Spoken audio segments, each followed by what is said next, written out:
here? Is he almost, was he potentially chosen to make Harris actually look more moderate? Or is this just a party who just can't bear to be anything except for more left than left? So let me just say that this is a victory for the pro-Hamas, anti-Semitic wing of the Democrat Party. You know, if you think about it, if Donald Trump wins Pennsylvania, he wins the presidency.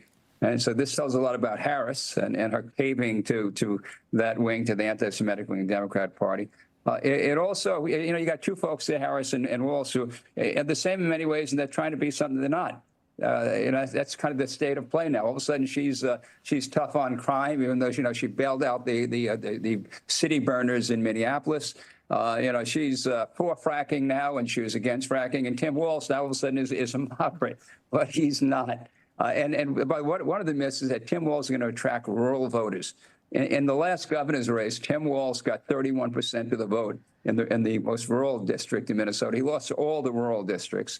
When he got elected in 2006, he ran as a moderate. He then was in Congress by 2016. He had literally almost no opponent. His opponent didn't run an ad till last week at the campaign. He won by 2,500 votes. So no, he's not a moderate. He's not going to attract rural voters. And in the end, you know, Harris has made a choice where she's doubling down on a progressive agenda that is certainly not going to serve her well with mainstream Americans. Jeffrey, you're from Pennsylvania. Building off of what Norm just said, does he attract rural voters? I'll tell you what, based on his body of work, and there's plenty more we haven't even gotten to yet, to attract those kinds of voters, ones Kamala Harris needs all throughout the Rust Belt. How do you think this guy resonates?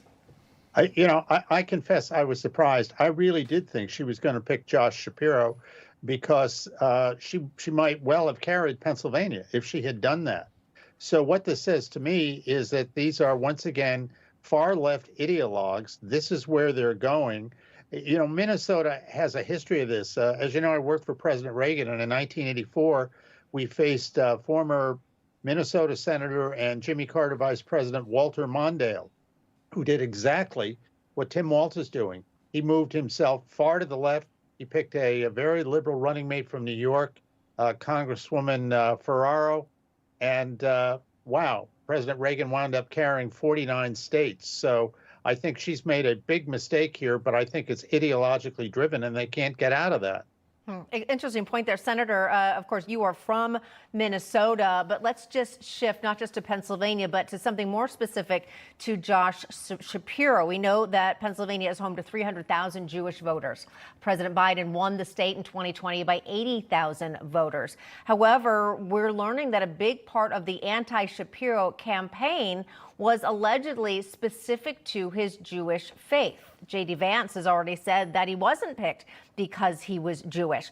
Do you believe that that was part of the reason that he is now not running alongside Kamala Harris? I think it's more than a belief. I think it's a simple, sad reality that the anti-Semitic, you know, pro-Hamas wing of the Democratic Party prevailed. There's a reason that Bernie Sanders and Ilhan Omar are big supporters of Tim Walz. And you know, would have reacted in who knows what sort of ways if Josh Shapiro was picked. And really, by the way, breaks my heart. In the end, listen, I wouldn't be supporting Shapiro because she didn't get Kamala Harris.